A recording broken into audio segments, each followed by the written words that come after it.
여러분 안녕하세요. 잠깐만요. 네, 녹색 화면이에요. 당황하지 말고, 네,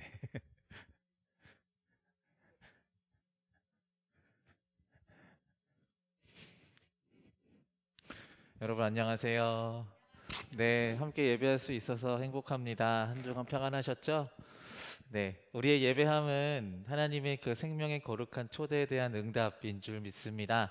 믿으시는 분들은 다 함께 자리에서 일어나셔서 함께 찬양하며 예배로 나가겠습니다.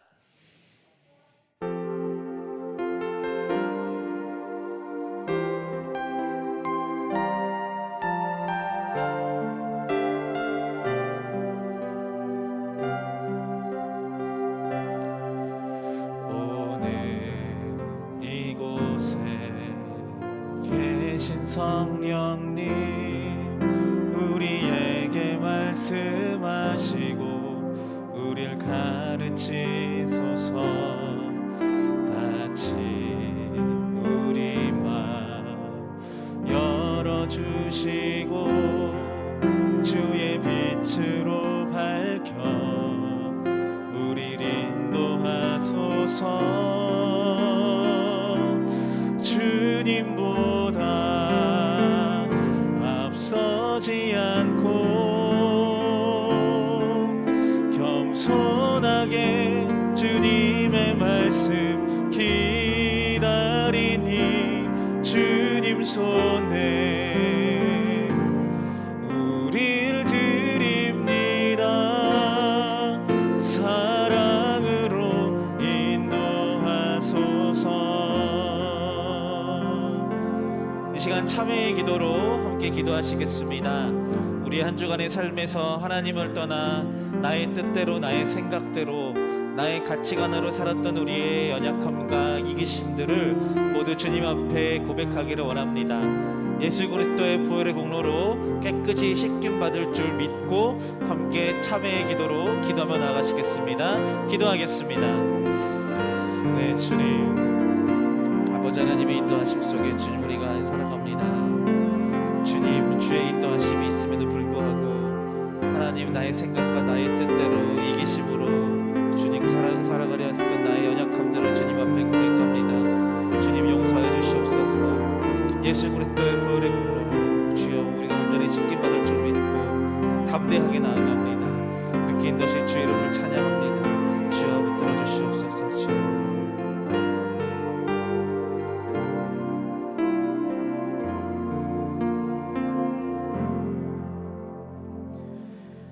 하나님께서 우리를 흑암의 권세에서 건져내사 그의 사랑의 아들의 나라로 옮기셨으니 그 아들 안에서 우리가 속량 곧 죄사함을 얻었도다. 그러므로 이제 그리스도 안에 있는 자에게는 결코 정죄함이 없느니라. 아멘.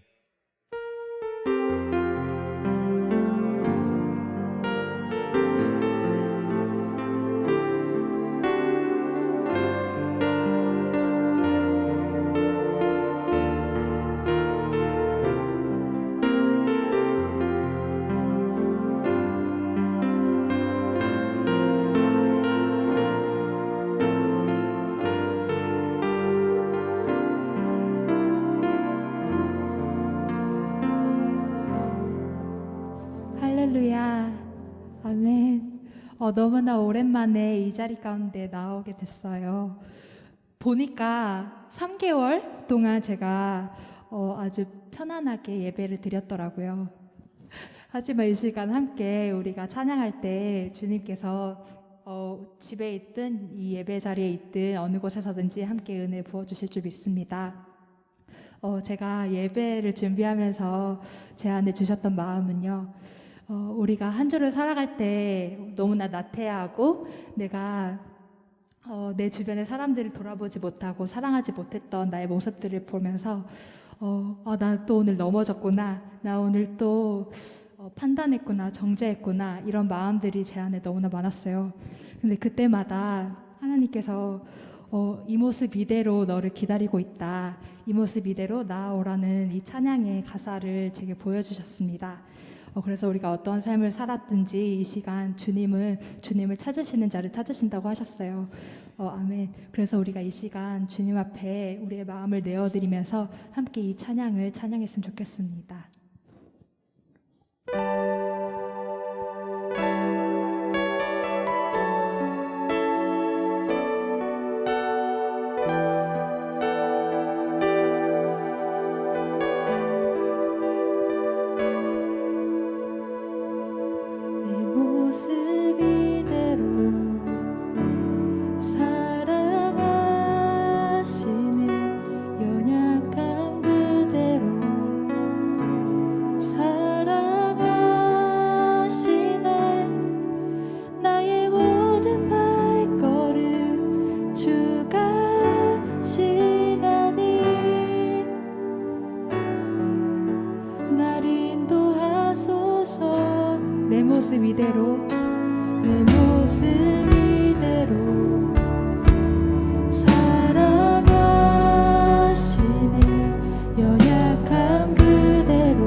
주의 날개 아래 거하는 것, 주의 임재 안에 거하는 것, 나의 가장 큰 소망, 나의 가장 큰 은혜, 주와 함께 동행하느니 내 모습 이대로, 내 모습 이대로 사랑하시네. 연약함 그대로 사랑하시네. 나의 모든 발걸음 주가 하시다니 날 인도하소서. 주의 날개 아래 거하는 것,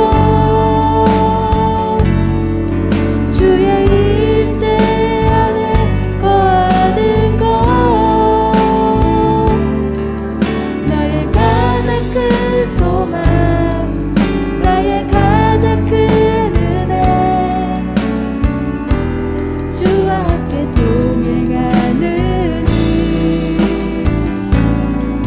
주의 날개 아래 거하는 것,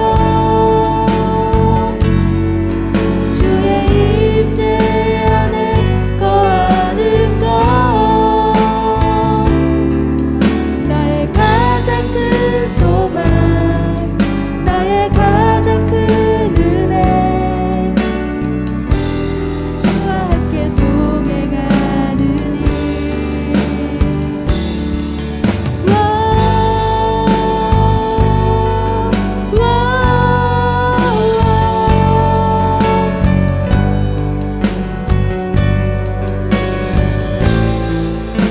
나를 덮으소서.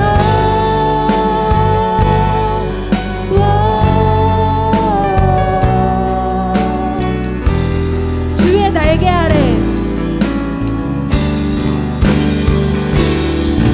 주의 날개 아래 거하는 것, 주의 임재 안에 거하는 것,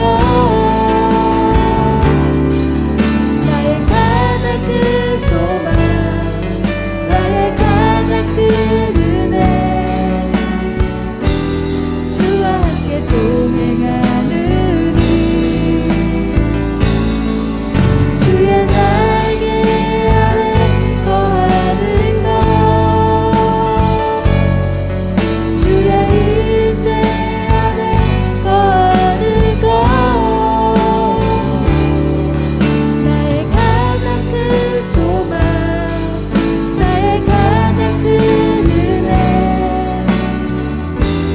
주와 함께 동행하느니 나의 가장 큰 소망, 나의 가장 큰 은혜, 주와 함께 동행하느니.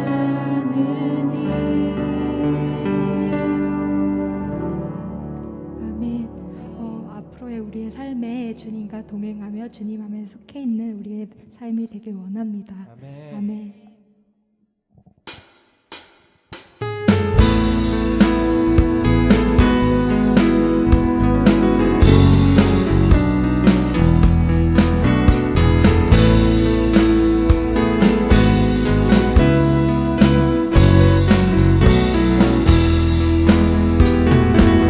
여호와를 즐거이 불러 기쁨으로 주께 나가리.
찬송함으로 그 이름을 송축할지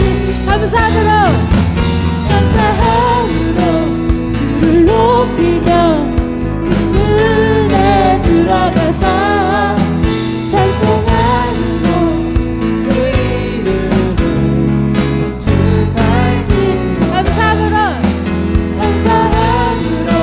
주를 높이며 그 문에 들어가서 찬송함으로 그 이름을 송축할지 감사함으로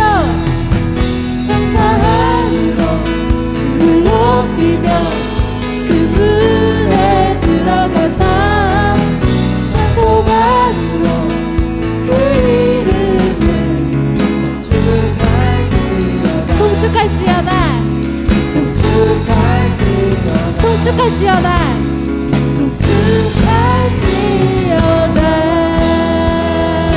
아멘. 우리 주님의 이름을 영원히 찬양합니다.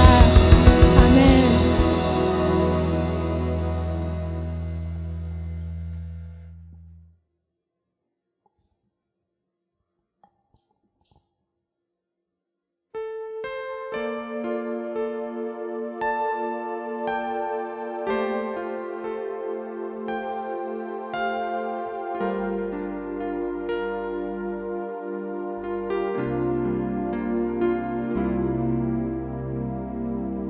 수많은 사람들 주를 따르네 자신의 연약함 가지고 수많은 눈물의 시간 속에서 믿음으로 주를 보는 수많은 사람들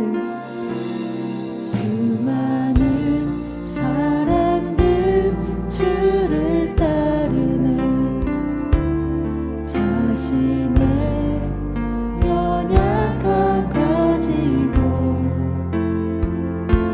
수많은 눈물의 시간 속에서 믿음으로 주를 보내 주의 영원한 사랑으로 주의 영원한 사랑으로 주의 말씀을 이루시네 삶의 모든 문제들 나를 힘겹게 해도 포기하지 않는 오늘을 살아내리라 소망이 보이지 않는 내 삶 속에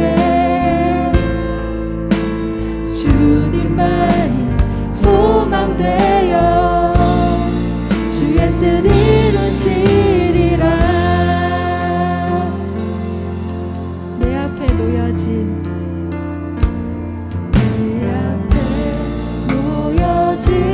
상황 속에서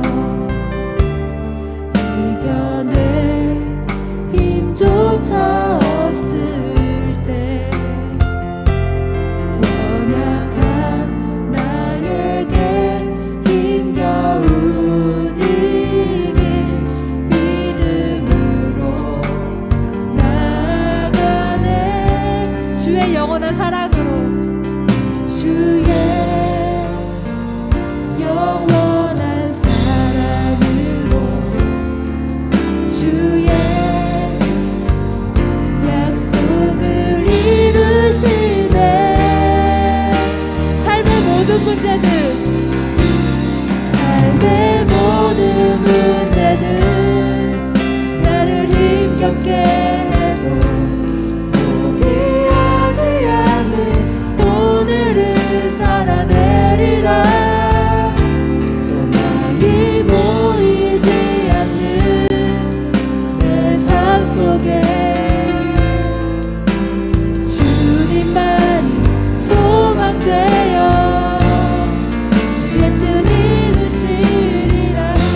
모든 문제들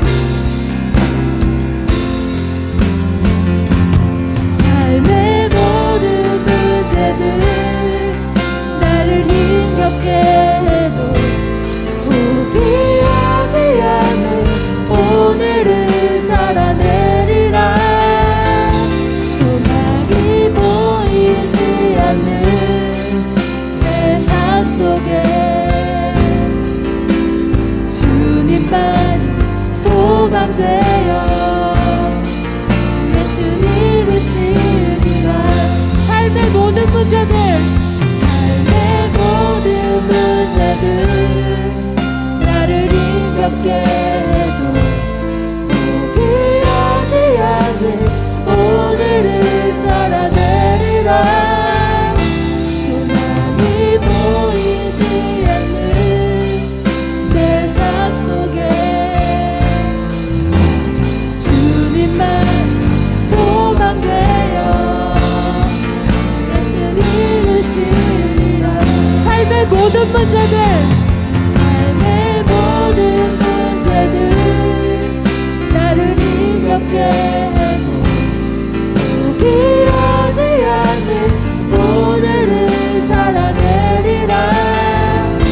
소망이 보이지 않는 내 삶 속에 주님만이 소망되어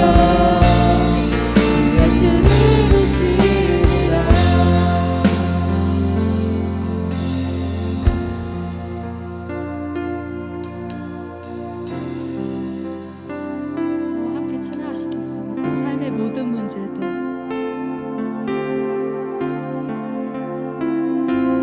삶의 모든 문제들 나를 힘겹게 해도 포기하지 않는 오늘을 살아내리라. 소망이 보이지 않는 내 삶 속에 소망되어 주의 뜻 이루시리라. 주님만이 소망되어 주님만이 소망되어 주의 뜻 이루시리라. 주님만이 소망되어 주님만이 소망되어 주의 뜻 이루시리라.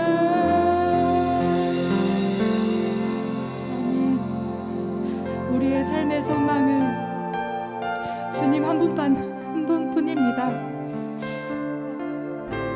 우리가 이 땅에 살면서 너무나 많은 여러 가지 일들을 겪게 되는데요. 그때마다 우리가 다시금 일어설 수 있는 것은 하나님이 나의 아버지 되시기 때문에 내가 다시 일어날 수 있습니다. 내게 허락하신 이 삶을 통하여 주님 앞에 영광 돌리기 간절히 소망합니다. 함께 기도하시면서 예배 가운데 나아가시겠습니다. 하나님 아버지 감사합니다. 나의 삶을 이끄시는 주님을 찬양합니다. 온전히 나의 삶을 아버지 앞에 드리며 내가 무너지고 넘어질 때에도 다시금 주님을 통해 일어나길 간절히 소망합니다. 아버지 우리 사랑하는 예수교회 모든 청년들이 하나님을 보고 다시금 일어설 수 있도록 다시금 주님 앞에 나올 수 있도록 아버지 그들의 마음을 일으켜 주시옵소서. 온전히 주님을 의지하며 내 모든 것이 주로 인해 변화되어지고 주로 인해 모든 것이 다시금 일어날 수 있는 그런 우리 모든 청년들 되어질 수 있도록 주님 도와주시옵소서.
이 시간 배준영 청년의 기도문으로 함께 기도하시겠습니다. 사랑하는 주님, 오늘도 이렇게 주님께 마음의 예배를 드릴 수 있게 하심에 감사드립니다. 주님의 은혜로 인해 우리가 늘 감사함으로 살아갈 수 있음을 믿습니다. 어떠한 상황과 환경에서도 주님 주신 은혜로 살아갈 수 있게 해주셔서 감사합니다.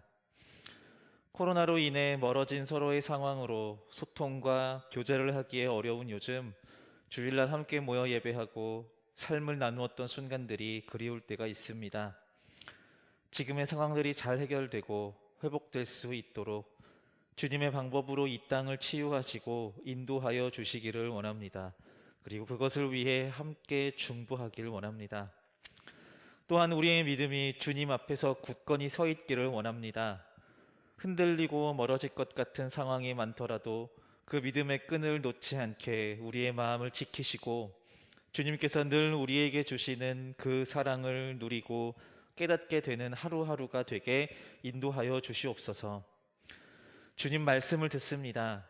사랑하는 이승열 목사님께서 주님의 말씀을 전하실 때에 주님께서 동행하셔서 믿음으로 선포하며 주님의 말씀을 잘 전할 수 있도록 힘과 능력을 더하여 주시옵소서.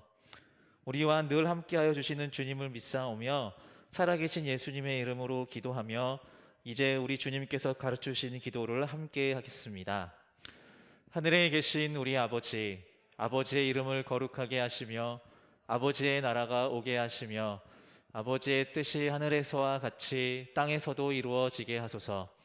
오늘 우리에게 일용할 양식을 주시고 우리가 우리에게 잘못한 사람을 용서하여 준 것 같이 우리 죄를 용서하여 주시고 우리를 시험에 빠지지 않게 하시고 악에서 구하소서. 나라와 권능과 영광이 영원히 아버지의 것입니다. 아멘.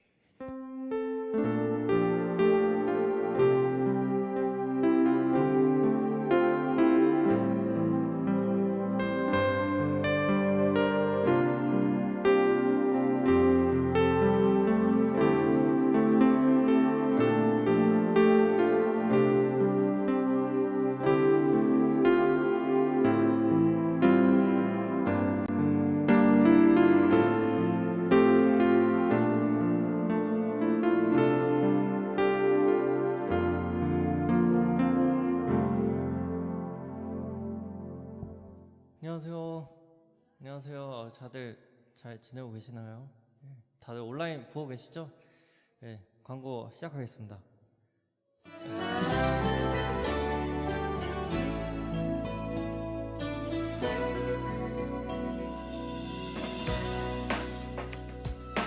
처음 널 만나는 날 노란 새송이 장미를 들고 룰루랄라 신촌을 향하는 내 가슴은 마냥 두근두근. 예, 저번 주에 보셨던 거 그대로 갖고 왔어요. 예, 저번에 못 보신 분들도 있을 것 같아서 저희 영상을 한 번 더 티저 영상을 보내드렸고, 이제 이번 주부터 시작을 해서 아마 다음 주에 시작하는 스타팅 멤버가 이렇게 찍은 영상을 같이 보일 수 있을 거예요. 예, 그래서 많이 기대해 주시면 될 것 같고요. 또 혹시 광고가 마음대로 예, 목사님 나오셔서 설교하시겠습니다. 네. 울면만이 이렇게 시즌2 합니다. 여러 가지 그 안에 이렇게 요소들 넣으려고 저희 임원들 이제 아이디어 모으고 이렇게 하고 있는데요. 네. 여러분들이 해야 될 것들은 그렇게 많지 않습니다. 지목 당했을 때. 네. 여러분들의 짧은 일상, 그리고 그 안에 담겨져 있는 미션들 착실하게 잘 수행하셔서 네, 영상 보내주시면 됩니다. 제가 최대한 이렇게 잘 편집해가지고 이쁘게 만들어 드리겠습니다. 나는 TMT, 투머치 토커다, 말이 많다, 시작하면 끊을 수가 없다, 염려하지 말고 보내세요. 제가 알아서 다 잘라 드리겠습니다. 걱정하지 마시고, 네, 말을 한마디도 하고 싶지 않다, 괜찮습니다. 그러면 일상만 찍어서 보내주세요. 알아서 자막 넣어 드릴게요. 네, 네, 우리끼리 하는 거고요. 어디 출품할 거 아니니까 염려하지 마시고, 우리의 일상을 같이 공유하시면서 교제의 끈을 잘 붙잡으시기를 바랍니다. 하나님의 말씀 같이 보겠습니다. 야고보서 2장 1절로 5절의 말씀입니다. 야고보서 2장 1절부터 5절까지의 말씀 같이 읽어볼까요? 시작. 사랑하는 형제 여러분, 여러분은 영광스러운 우리 주 예수 그리스도를 믿는 자들입니다. 그러므로 사람들을 차별해서 대하지 말기 바랍니다.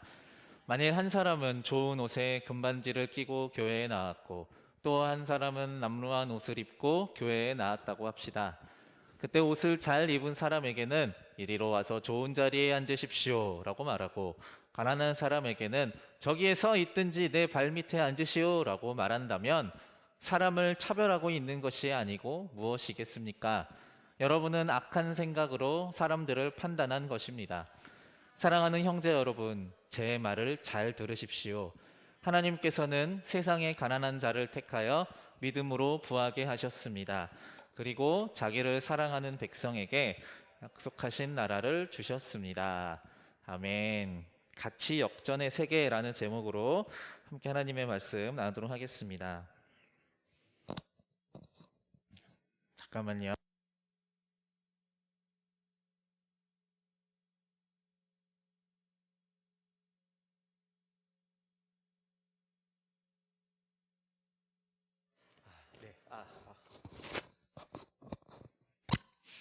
네. 현재 저희 유스 청년부에서 하고 있는 이렇게 될 줄 몰랐는데 장기화되고 있는 프로젝트가 있습니다. YBM 영어 공부하는 모임은 아니고요. 유스 북모임 7기째 지금 이어오고 있습니다. 대단하죠? 보통 한 기수에 한 5주 정도 소요가 되는데요. 처음에 런칭하고 나서 한 번도 쉬지 않고 여기까지 왔습니다. 심지어 제가 좀 쉬어도 된다라고 이렇게 인도도 했었는데 쉬기 싫다고 하겠다고, 이상한 인간들이 좀 많이 있어가지고 그 안에 같이 잘하고 있습니다. 1기 처음 모였을 때 저 포함 5명이었거든요.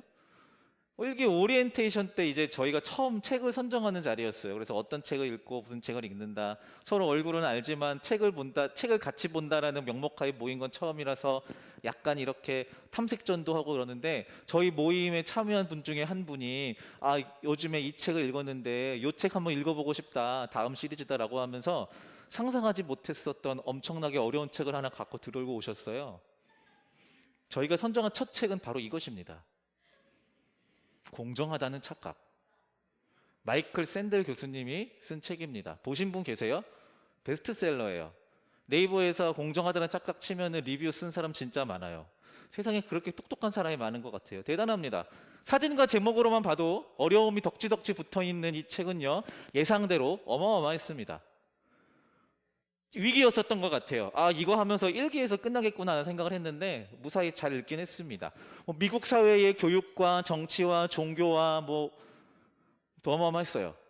이 내용을 정리하면요, 이렇습니다. 우리가 생각하는 공정의 기준은, 공정하다라고 하는 그 기준은 실제로 공평하지 않다, 이거예요. 맞나요, 주희님? 네.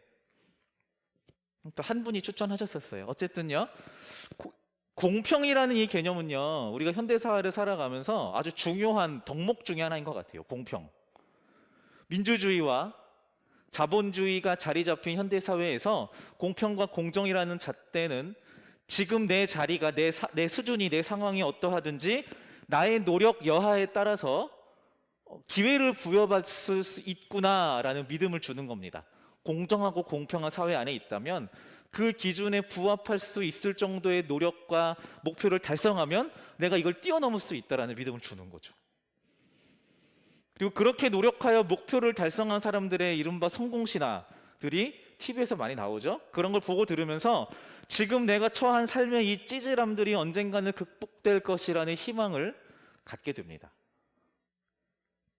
그런데 한편으로는 이러한 노력으로 성공을 이룩하는 공정과 공평이라는 이 사회가 실제로는 그렇지 않다라는 것을 조금 살아보신 분들은 아는 것 같습니다. 소위 가난한 집안에서 태어난 아이가 열심히 공부하고 자수성가하여서 일정 부분의 성공을 이룩하였다고 합시다. 어떤 기업에 들어갔는데 거기 들어가서 봤더니 태어날 때부터 대형 기업 간부의 자녀로 너무나도 쉽게 낙하산으로 들어온 사람인데 동기인 겁니다. 뭐 이런 상황인 거죠. 나의 노력과 저 사람의 노력은 비교할 바가 안 되는데 나의 이룩한 목표와 저 사람이 지금 이룩한 목표도 그 시간이 비교할 수 없을 정도로 나는 무궁무진하고 이 사람은 너무 그 순간이었고, 공정하다, 공평하다라는 기준이 잘 맞지 않는 것처럼 느껴지기도 합니다. 코피가 터져라 공부해서 명문대에 입학할 수도 있을 것입니다. 그러나 학교 발전 기금에 수십억을 쏟아부은 부모의 자녀가 특례 입학하는 것들을 보게 된다면 공정을 말할 수 있는 사람은 없는 것 같습니다. 구체적으로 얘기는 안 했지만 실제로 저희가 살아가는 요 근래에 터졌던 공정과 공평에 대해서 배신감을 당한 사례들을 제가 가지고 왔던 겁니다. 씁쓸하지만 이것이 우리가 살아가는 세상인 것 같습니다. 한 20년 전쯤인 것 같은데요. 개그 프로에서 유행어로 1등만 기억하는 더러운 세상, 이런 이야기가 유행어로 퍼졌는데요. 이제는 많이 가진 자만 기억하는 세상, 가진 것 없는 자가 거지가 되는 세상이 되어가는 게 이 시대의 모습인 것 같습니다. 오늘 함께 읽은 성경 본문은요, 야고보서입니다. 네, 기억하시나요? 갈라디아서는 어디에 보낸 편지죠? 갈라디아 교회. 빌립보서는 어디에 보낸 편지죠? 빌립보 교회. 고린도서는 어디에 보낸 편지죠? 고린도 교회. 야고보서는 어디에 보낸 편지일까요? 야고보 교회는 없습니다. 야고보 교회라는 건 없어요. 야고보서는요, 야고보라는 사람이 쓰는 편지입니다. 헷갈리죠, 이게. 나중에 좀 알게 되거든요. 예, 몇 개 있어요. 바울이 쓴 편지들 중에도 어떤 교회 이름을 따서 쓴 편지가 아닌 책도 있고요. 빌레몬서 같은 거는 빌레몬에게 쓴 편지거든요. 야고보서는 야고보가 쓴 편지고요. 요한 1, 2, 3서 요한이 쓴 편지. 뭐 이런 식입니다. 어쨌든요, 야고보가 썼는데요. 예수님이, 어쩌면 여러분들에게 충격적인 소식일 수도 있는데, 예수님에게 4명의 동생이 있어요. 들어보셨어요? 다비치 코드 얘기하는 거 아니에요? 오해하지 마세요. 성경에 기록되어 있는 예수님의 4명의 동생이 있어요. 이렇게 외웠어요. 야요 유시라고 외웠거든요. 야고보, 요셉, 유다, 시몬. 유다 가룟 유다 아니에요. 그 유다예요. 철수 영희 같은 이름이에요. 이 이스라엘 사람들에게는요. 이 4명이 예수의 동생들인데요. 이 4명의 동생들 중에 야고보라는 사람이 있어요. 이 사람은 예수님이 공생의 기간 3년 동안에는 별로 활약이 없어요. 그냥 엄마랑 같이 살았어요. 그러다가 예수님이 승천하신 후에 활동을 시작합니다. 그래서 여러 가지 사역을 했어요. 특별히 야고보는요, 예루살렘 교회, 그러니까 그 메인 뭐라 그럴까, 선교사들을 이렇게 배출하고 보내고 파송하고 사람들이 보고하고 그 이야기들을 전하는 이제 핵심이 되는 통로가 되는 교회, 예루살렘 교회의 아주 중요한 지도자 중 한 명이었어요. 야고보가요. 물론 나중에 순교했습니다.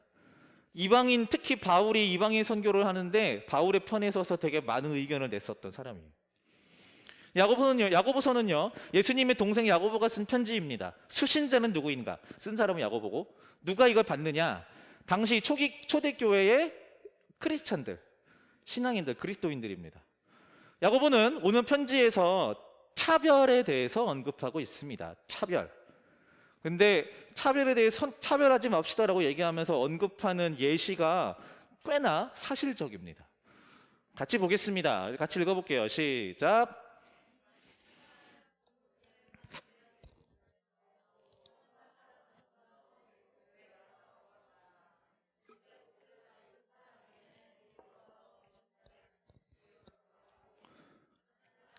저기에 서 있든지 내 발밑에 앉으시오라고 말한다면 사람을 차별하고 있는 것이 아니고 무엇이겠습니까? 이렇게 구체적인 상황을 예시로 드는 이유가 뭘까요? 간단해요. 이런 일이 진짜 일어났었던 거예요. 초대교회 안에 이런 일들이 일어났었던 거예요. 야고보는 이런 가치관을 가진 사람들과 교회 공동체를 향하여 예수님의 가르침을 일깨워주고 있습니다. 하나님께서는 세상의 가난한 자를 택하여 믿음으로 부하게 하셨습니다. 그 예시를 들면서 이런 일들이 있는데 여러분들 기억하세요. 하나님은 세상에 가난한 자를 택해서 믿음으로 부하게 하셨습니다. 여기 뭐 믿음, 하나님 뭐 이런 얘기들이 있어서 있는데 간단해요. 하나님이 하시는 일들은 우리가 여러분들이 교회에 들어오는 남루한 사람들을 향해서 차별할 때 그 사람을 부유하게 만드신 하나님이에요 라고 말하고 있어요. 야고보가. 기독교를 묘사하는 표현들이 많이 있습니다. 사랑의 종교, 구원의 종교, 천지를 창조한 신의 종교. 저는 개인적으로 이 기독교 종교, 사실 종교라는 말도 별로 좋아하진 않거든요. 기독교 종교가 다른 종교와 완전히 구별되는 지점을 하나 말해보자라고 한다면 저는 이렇게 말할 것 같습니다. 낮은 자를 위한 종교. 낮은 자를 위한 종교. 뭐 제 신세가 워낙 이렇게 좀 남루하고 천하고 그래서 그런지 몰라도 성경의 가치와 가르침은 세상 속에서 가진 것 없고 내세울 것이 부족하고 그래서 낮고 천한 자리에서 살아가는 사람들에게 희망을 주는 메시지로 좀 채워져 있는 것 같습니다. 근데 사실 이거는요, 이 이야기들은요, 우리 교회 문 밖을 나가면 세상의 가치관하고는 되게 배치되는 가치예요. 세상은 그렇지 않거든요. 내가 믿는 기독교 그리스도인으로서 교회 안에 있으면 지금 제가 하는 이런 설교를 들으면서 하나님이 내 편이지, 낮고 천한 내 편이지, 나의 하나님이야 라고 말하지만 나를 도우시고 나를 결국 괜찮게 살 수 있도록 인도하시는 분이야라는 믿음이 있지만 교회 문 밖을 나가면 세상에서는 전혀 그렇게 말하지 않죠. 정신 똑바로 차리고 살아라. 시간 낭비하지 말고 너의 스펙을 하나하나 만들어 가는 것에 집중하고 살아라. 이런 이야기들을 듣고 사는 거죠. 자업자득의 삶에 대해서 우리는 강요받게 됩니다. 그래서 그 삶을 지금 내 있는 이 자리의 삶의 모습을 바꾸려면 피나는 노력을 해야 되는데 더 높은 자리에 올라가기 위해서 자신보다 높은 사람에게 굽신거리고 새근새근 웃으면서 볼에 경련이 올 정도로 웃고 대접하는 것이 일상화된 삶을 강요받게 된다는 거죠. 또 한 사람이라도 더 내 발 아래에 두기 위해서 갖은 술수를 써야 되고요. 내 상황이 더 좋아지고 편안한 삶을 보장받을 수 있도록 수단과 방법을 가리지 않고 살아가는 것이 세상의 가치입니다. 그렇게 해서라도 조금 더 편하게 나의 것, 나의 자리, 내 목소리가 커지는 것을 추구하게 된다는 거죠. 같은 의미로 낮고 천한 삶의 신세에서 내가 계속 허우적거리면서 벗어나지 못한다고 합시다. 세상의 기준에서 볼 때 나는 실패한 사람입니다. 왜요? 너는 그만큼 노력하지 않았기 때문에 그 자리에 있는 거야. 더 열심히 노력하고 더 열심히 땀 흘려야지. 그리고 다른 사람들이 아부하고 힘든 그 시간들을 보내왔던 것처럼 너도 그래야지 그 상황에서 벗어날 수 있는 거야 라는 판단을 받게 되는 것이죠. 요즘 시대에만 국한되는 이야기는 아닙니다. 예전에도 똑같다라는 거죠. 지난 2주 동안 함께 보았던 이야기, 삭개오의 이야기를 한번 떠올려 보시죠. 삭개오, 자신이 가진 민족적 정체성이 당장의 내 배고픔과 서러움을 해결해 주지 못하는 것을 깨닫게 되고요. 삭개오는 그래서 민족 반역자라는 세리의 직업을 선택하는 겁니다. 그렇게 하면 배부를 수 있으니까, 그렇게 하면 내가 조금이라도 군림할 수 있으니까, 편하게 살 수 있으니까. 사람들한테 무시받고 욕먹고 침뱉음 당하면서도 지금 당장에 줄인 배를 채울 수 있는 노력은 세리로 사는 것이 최고라고 생각했던 거죠. 이 선택이 당시 삭개오가 배고픔과 굶주림과 그러한 핍박 가운데 있는 삭개오가 선택할 수 있는 최선이었던 것입니다. 그리고 그것은 꽤 세상적으로 성공합니다. 부유해졌으니까요. 세리장이 되었으니까요. 맞습니다. 많은 사람들이 그냥 이렇게 살아갑니다. 삭개오에 대한 이야기가 우리 안에서 삭개오 나쁜 놈이라고 할 수 있지만 세상 가운데는 삭개오는 지혜로운 사람으로 평가될 수도 있습니다. 많은 사람들이 이런 가치관으로 살아갑니다. 성경을 듣고 읽고 알고 믿는 크리스찬들 역시 이 무한 경쟁과 성공주의 사회 속에서 구성원으로 살아가는 사람들입니다. 산속에서 살아가는 스님들이 아니라는 거죠. 이러한 세상 속에 우리 기독교인들이 붙들어야 하는 중요한 가치관이 있다는 겁니다. 세상이 우리에게 강요하고 부여하는 그 가치가 있다면 그리스도인인 우리가 붙잡고 살아가야 하는 가치가 있다는 거예요. 저는 여기에서 이 가치가 바뀌어지는 것을 가치의 역전이라고 하고 싶습니다. 가치의 역전. 예수님 시대에 나타난, 예수님이 가르쳐 주신, 예수님이 말씀하시고 예수님 시대의 주변 사람들 주변에서 일어났었던 가치의 역전에 대한 사례들, 우리가 잘 알고 있는 사례들이 있습니다. 그거를 몇 개 좀 살펴보고 싶습니다. 혹시 여러분 동해보호법이라고 아세요? 동해보호법. 아세요? 네. 아시는 눈빛이신데? 아니에요? 눈빛을 잘못 읽었군요. 동해보호법. 한문 좀 아시는 분. 동 뭘까요? 같을 동. 해. 바다해. 같은 바다. 네. 누구를 해를 입힌다 할 때 그 해예요. 보호법. 보호하는 법이에요. 풀이하면 뭐예요? 누군가에게 해를 입히는 거를 똑같이 함으로써 보호해주는 법이에요. 이게 실제로 당시 구약 시대에 이스라엘 출애굽한 이스라엘 백성들이 광야에 있을 때 율법으로 주신 법이에요. 이거예요. 그가 이웃을 해치려 했던 것만큼 그에게 벌을 내리시오.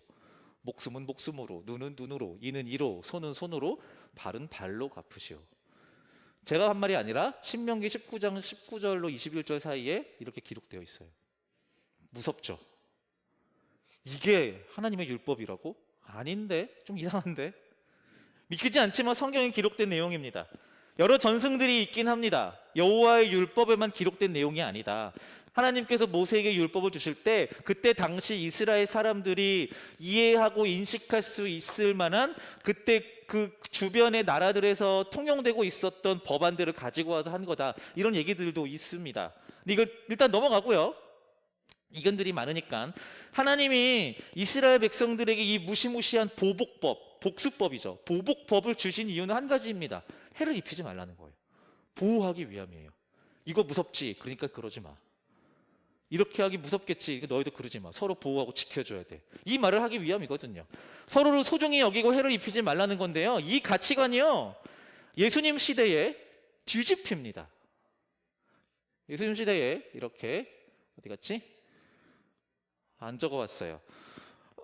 예수님께서 이렇게 말씀하십니다. 베드로가 예수님에게 물어봐요. 주님, 선생님, 형제가 저한테 죄를 지으면 제가 몇 번이나 용서해 줘야 되죠? 7번 정도면 될까요? 예수님 말씀하십니다. 뭐라고요? 아니, 7번 부족해. 7번씩 70번이라도 용서해 줘 라고 얘기하시죠. 예수님의 비유 중에, 예수님 비유하신 것 중에 밭의 주인과 일꾼들에 대한 비유가 있습니다. 주인과 일꾼들. 내용인즉 이거예요. 밭을 소유한 주인, 그러니까 좀 부자죠. 밭을 소유한 주인이요. 자신의 밭에서 일할 일꾼들, 일용직 사람들을 이렇게 고용하려고 새벽에 나가서 인력시장에 나갑니다. 거기에는 이렇게 화롯불 펴놓고 주변에 사람들이 모여 있어요. 막노동 해보신 분들 아실 거예요. 해봤니? 안 했구나. 어쨌든 네. 쬐고 있고 오면은 뽑아가요. 일 잘할 것 같은 사람들. 똑같아요. 이 땅 주인이 인력시장 가가지고 보는데 새벽에 아침 일찍 나가서 일을 잘할 만한 사람을 한 명 데리고 옵니다. 그래서 일을 시켜요. 그리고 한 아침 조금 지나서 점심쯤 가가지고 또 가서 한 명을 데리고 와요.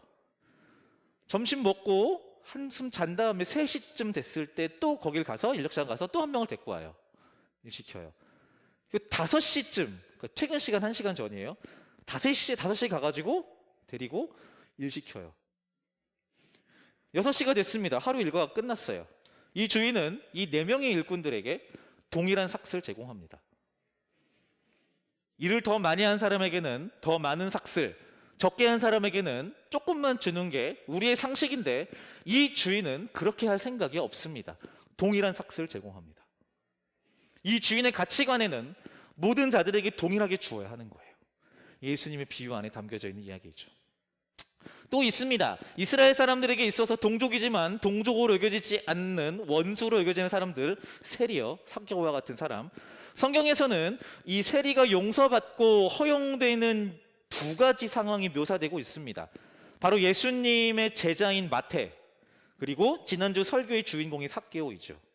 세리는 자신들이 선택한 죄인의 삶의 대가를 치러야 하는 자들입니다. 그걸 각오하고 세례로 살기로 작정했으니까요. 돈 벌고 싶어서. 이게 상식인데요. 그런데 예수님은요, 이들에게 새 삶의 기회를 부여합니다.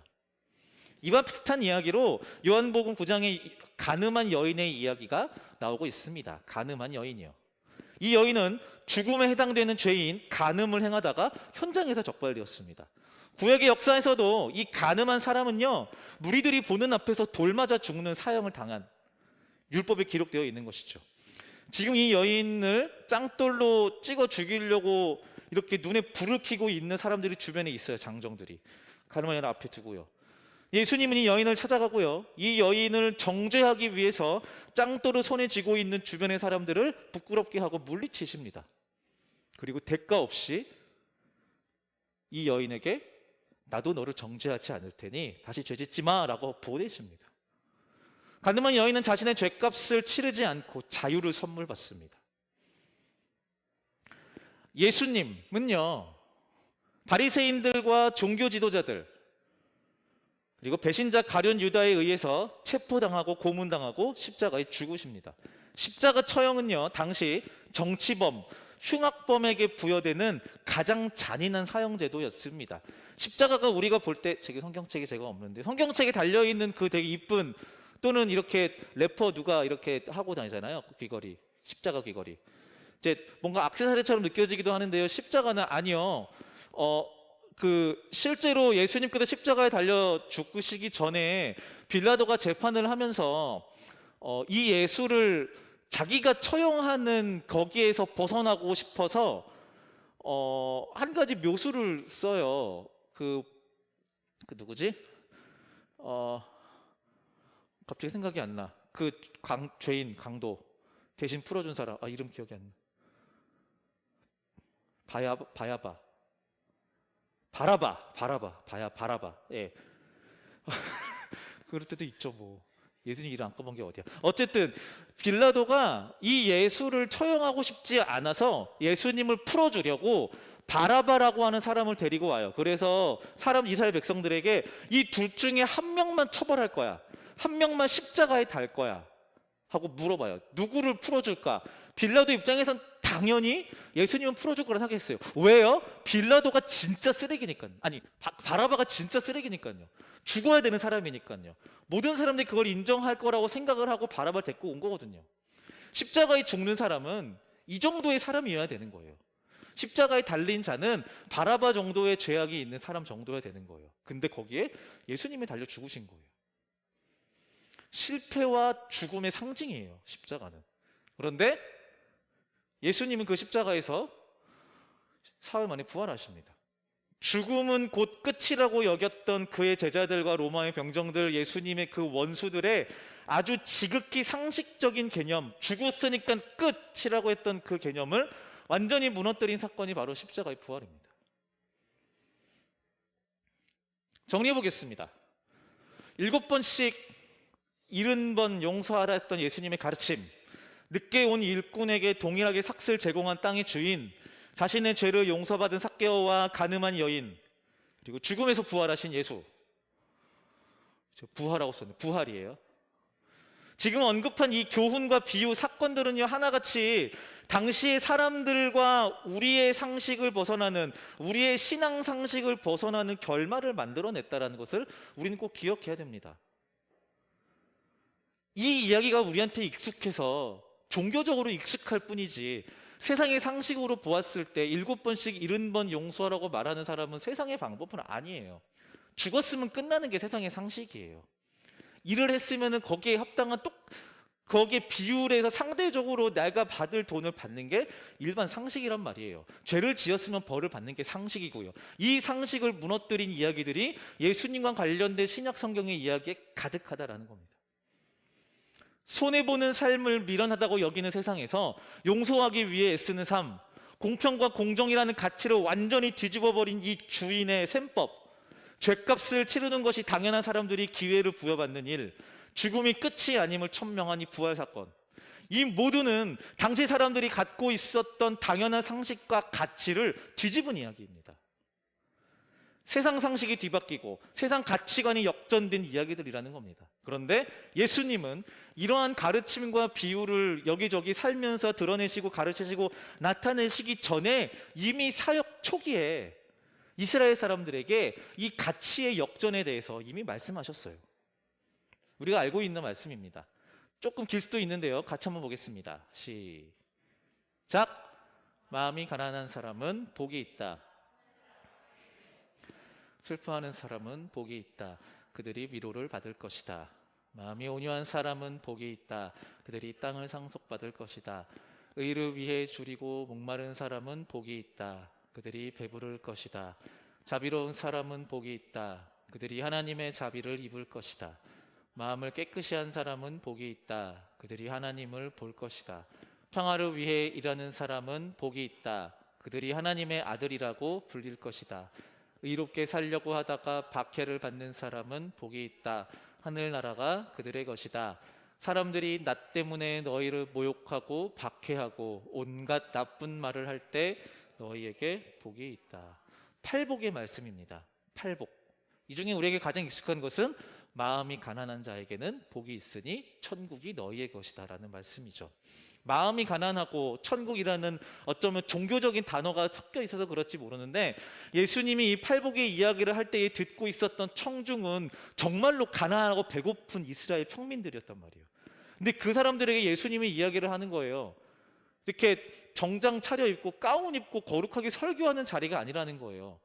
힘주어 말하면서 얘기하고 있는 거예요. 너네 가난하지, 배고프지, 괜찮아, 너희들한테 천국이 있어 라고 얘기하고 있는 거예요. 듣는 사람들이 무슨 말이야? 그게 왜 우리 거야? 나는 가진 것이 없는데, 할 수 있는 것이 없는데. 이런 반응이었다라는 거예요. 가난하고 슬퍼하고 줄이고 목마르며 때로는 박해를 받는 사람들한테 복이 있다, 괜찮다, 잘 될 거다라고 말하고 있어요. 당시 이스라엘의 상식적인 가치관은 완전히 뒤엎는 말씀입니다. 늦게 온 자가 먼저 되고 작은 자가 가장 큰 자가 되고 가난한 자가 믿음이 있어 부유한 자로 인정받는 가치 역전의 세계를 예수님은 이때부터 보고 계셨던 거예요. 사람들에게 알려주고 있는 겁니다. 너희들이 하나님을, 나의 아버지 하나님을 믿고 메시아 예수 그리스도를 믿는다면 천국이 너희 것이야. 세상이 너희들에게, 우리에게 말하고 있는 그 모든 가치의 기준들이 역전될 거야 라고 얘기하고 있는 거예요. 자, 그럼 생각해 봅시다. 예수님으로부터 전파된 가치 역전의 세계죠. 팔복과 그의 삶에서 드러났었던 세상의 가치를 뒤엎는 그의 이야기들과 가르침과 일들, 정말 모든 사람들이 반기고 환영했을까요? 낮고 천하고 가진 것 없고 죄 많고 배고픈 사람들은 높아지고 부요해지고 죄가 사해지고 줄인 배를 채울 수 있는 이 가치가 역전된 세상을 환영했겠죠. 그런데 이러한 세상을, 가치가 역전된 세상을 싫어하는 사람도 있었을 거예요. 누가요? 이미 많이 갖고 있고 이미 배가 부르고 이미 꽤나 높은 자리에 있는 사람들이요. 소위 말해 자수성가해서 꽤 높은 자리 성공을 이룩한 사람들에게는 이런 가치 역전의 세계를 말하는 예수님의 이야기가 불필요하다고 여겨졌을 거예요. 그리고 듣기 싫었을 거예요. 내가 어떻게 여기까지 왔는데. 결국 이러한 생각은 그냥 내 생각 속의 가치관에서 머무는 것이 아니라 내 삶의 행동 양식으로 드러나게 돼요. 높은 자리에 있는 자들이 낮고 천한 사람들을 정복하는 것이 당연하다고 여기는 삶을 받아들이게 되는 거예요. 그래서 내가 조금 더 높아지기 위해 힘 있는 자들에게 아첨하고 천한 사람들을 무시하고 멸시하게 되는 그 삶을 지금 내가 살아가는 최선이라고 착각하는 거예요. 네, 오늘 야고보서에 기록된 내용 그대로네요. 강자에게 약하고 약자에게 강한 세상. 이것이 야고보 사도 예수님의 동생인 야고보가 보았을 때에 당시 초대교회에서도 일어나고 있었던 현상이었던 거예요. 그래서 얘기하는 겁니다. 아니야, 그건 예수님이 말씀하신 가치가 아니야 라고 말하고 있는 겁니다. 그렇다면 우리의 가치관이 어디에 자리하고 있는지, 내 가치는 세상의 어느 자리에 있는지, 세상에 말하는 가치랑 잘 적응해서 가고 있는지, 아니면 세상에 말하는 가치의 역전의 세상을 살고 있는지는 어떻게 보면 될까요? 그걸 어떻게 나 스스로 판단할 수 있을까요? 내가 사람들을 대하는 모습 보면 알아요. 사람들의 모습을 대하는, 사람들의 삶을 대하는, 사람들과 관계하는 내 모습을 보면 알아요. 내가 어디에 속해 있는 사람인지요. 가치 역전이라는 오늘의 이야기는요, 어쩌면 자칫 우리의 지금 이 노력이 쓸모없다라는 허무주의로 빠질 수도 있을 것 같습니다. 네, 실제로 기독교의 가치들 중에 이러한 비판들을 받는 가치들이 꽤 많이 있습니다. 착각인 것 같습니다. 더 나은 삶을 위해, 더 향상된 삶을 위한 노력이 필요 없다라고 착각할 수도 있는데요. 저는 여러분들에게 무조건적으로 자발적 가난을 추구하고 허무주의를 받아들이라, 어떤 스님이 말했던 것처럼 무소유를 택해라, 이런 말을 하고자 함이 아닙니다. 그런 거 아닙니다. 다만 중요한 거는 우리 곁에 아무것도 가지지 못해서 고통받는 이웃이 있음을 기억하라는 거예요. 그 사람들이 분명히 있다라는 것. 나보다 상대적으로 적은 사람뿐만이 아니라 누가 보아도 저 사람은 정말 연약한 자구나, 정말 힘든 사람이구나, 심적으로, 정신적으로, 육체적으로, 재정적으로, 관계적으로 힘들고 외롭고 소외된 그 사람이 있다면 그 사람을 향하여 가치 역전의 세계의 가치관을 가지고 대하고 돌보고 그 사랑을 전하라는 거예요. 이 가치관을 가지고 우리가 살아가야 된다는 거예요. 태생적이든 자발적이든 삶의 곤고함에 처해 있는 그들의 삶을 향하여 하나님이 다시 일으키시고 역전시키실 것이라는 이 위로의 선포를 항상 우리 마음에 품고 살아가라는 거예요. 그리고 기억하라는 거죠. 있다라는 거예요. 그런 사람들이 내 주변에 분명히 있다라는 것, 나랑 가장 가까운 내 공동체에 있을 수 있다라는 것, 거기에서 눈을 돌리고 살지 말라는 거예요. 나 지금 이 세상의 가치관에 쫓아 내 앞길 살아가기에도 바쁜데 어딜 봐, 라는 이런 생각으로 살아가지 말고 내 옆에서 나보다 더 힘들고 신음하는 사람들이 있다는 것들을 기억하고 관심을 기울이고 살라는 거예요. 그것을 기억하고 살아가는 게 뭔 의미가 있느냐? 실제로 실천도 안 하는데 그게 뭔 의미가 있느냐? 아니요, 의미 있어요. 그렇게 살아가면서 우리가 지금 우리의 일상의 일들을 대하는 거예요. 그 사람들을 생각하고 기억하면서 힘들고 헐벗고 정말 당장 먹을 것이 없어서 온 일가족이 동반 자살하는 그런 사회의 이야기들을 우리가 기억하고 살아가면서 공부하는 거예요. 그것들을 기억하면서 일하는 것이고요. 그것들을 기억하면서 나한테 주어진 일들을 하는 거예요. 이게 왜 의미가 없어요? 이렇게 살아가는 거예요. 그리스도인들은요. 은혜를 많이 받고 신앙이 우리에게 투철해지면 우리 모두가 목사가 되고 선교사가 되는 게 아니에요. 이걸 기억하고 살면, 이것을 잊지 않고 살면, 그리고 그들의 삶이 언젠가 하나님의 도우심으로 다시 일으켜지는 역사가 있을 것이다라는 기대와 기대감을 가지고 살아간다면 그 하나님께서 그들을 세우시는 그 시간에 도구로서 우리를 사용할 수 있다는 거예요. 그게 물론 지금은 아닐 수도 있겠죠. 언젠가 우리를 통해서 하나님이 그 일들을 하신다라는 거예요. 그렇게 되려면 우리의 마음이 준비가 되어 있어야 돼요. 우리의 삶이 세상의 가치에 맞춰 살아가는 게 아니라 가치 역전의 세계를 살아가고 있어야 되는 거예요. 그래야지 하나님의 나라 천국이 그들에게 임할 때에 도구로서 우리가 사용될 수 있다는 거죠. 그게 그리스도인의 삶이고 생명의 가치를 갖고 살아가는 삶인 거예요. 경쟁에서 탈락하고 일어설 기회를 부여받지 못할 만큼 실패한 우리의 이웃들이 있음을 기억하고 그들을 향하여 예수님의 소망과 생명이 있음을 끊임없이 선포해주고 위로의 말들을 담고 있으라는 겁니다. 타락하고 어두운 세상에서 신앙을 가진 그리스도인들이 연약한 자들과 함께 살아가는 가치, 세상의 가치를 역전시키는 이 생명의 가치를 따르실 수 있는 그러한 결단을 품으시는 저와 여러분들, 우리 모든 유수 청년부들이 되기를 바랍니다. 기도하겠습니다. 사랑의 하나님, 우리는 예수 그리스도를 우리의 구주로 믿는 자들입니다. 천지의 창조주이신 하나님께서 그 하나님의 품을 떠나 하나님의 사랑을 배반하고 세상에 어울려 살아가는 우리를 위해 독생자 보내셔서 죽음으로 생명을 대신한 그 은혜, 예수 그리스도의 은혜를 우리의 것이라 믿고 살아가는 그리스도인들입니다. 신앙인의 삶이 예수님의 삶을 닮아야 하는 이유는 이것으로도 충분합니다. 예수님께서 우리에게 가르쳐 주시고 보여주신 삶, 세상 속에 살아가나 가진 자가 없는 자를 착취하는 당연한 세상의 가치를 따르지 않고 가난한 자에게 복이 있고 없는 자가 부유해질 것이다라는 그들에게 천국이 있다라는 그 예수님의 선포와 그 삶의 가치를 품고 살아가는 우리 모든 유스 청년부가 되게 하여 주십시오. 그리스도인으로 살아가는 우리의 삶의 모양과 생각과 관계가 예수님 보시기에 부끄럽지 않을 수 있도록 성령 하나님 우리를 가르쳐 주시고 인도하여 주시옵소서. 감사드리며 예수님의 이름으로 기도드립니다. 아멘.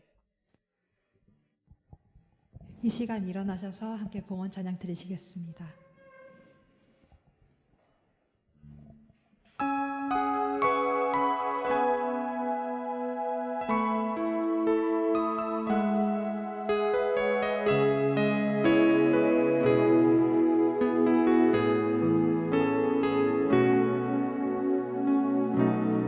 주의 약속에 아득하여도 나의 자리를 힘써 지키리. 주의 마음에 합한 자 되어 그 길 기꺼이 나 걷게 하소서. 주의 계획은 성실하시니 나의 고백은 온전케 하네. 주의 나라가 세워짐을 바라며 모든 것 기꺼이 주께 드리네. 내 맘 아시는 주님, 힘겹게 비워낸 바람들 다 내려놓고 주의 위로 전하며 그 진실하심 바라보니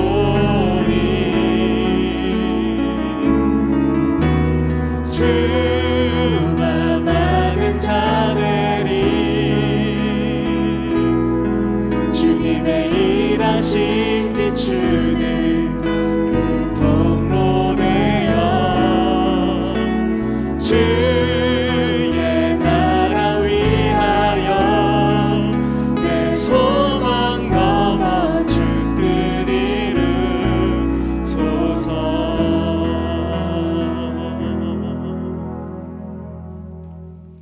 주님의 나라 위하여 우리의 소망과 우리의 생각과 우리의 모든 기대감들을 넘어서 주님의 나라가 우리를 통해 이루어지기를 소망합니다.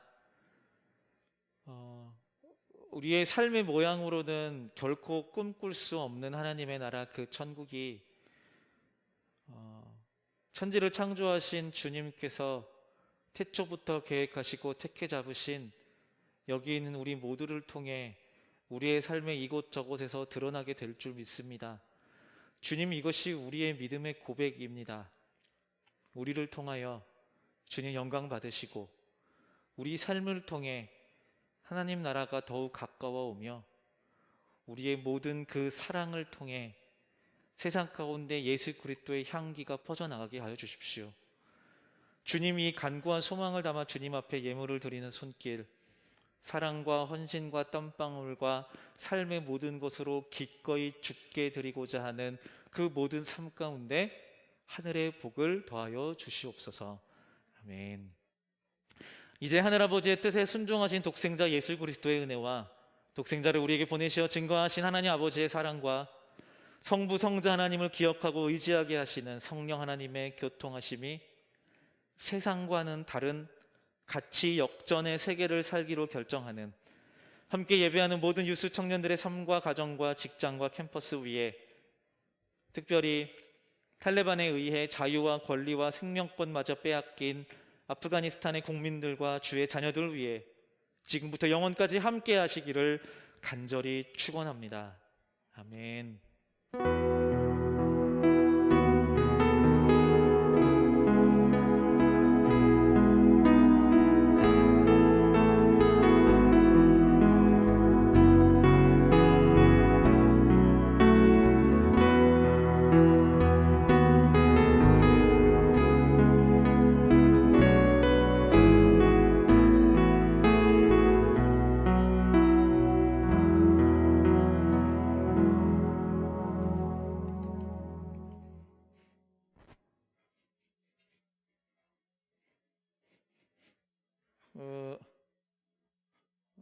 우리 우리 함께 예배한 사람들도 보여줘야죠. 네, 같이 이렇게 예배했어요. 요한이 도망갔어요. 네, 여기도 있고요. 네, 우리 하은이 날씬해져서 왔어요. 정은이도 왔고요. 네. 바로 아래에 있어서 안 될 것 같은데 돌려볼까 한번. 쭉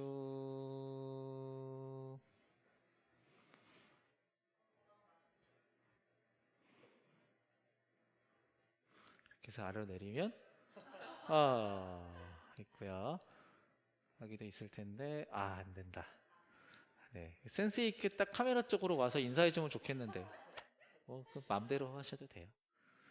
전부 다 그런 거지 뭐. 네. 아무튼 네, 안녕.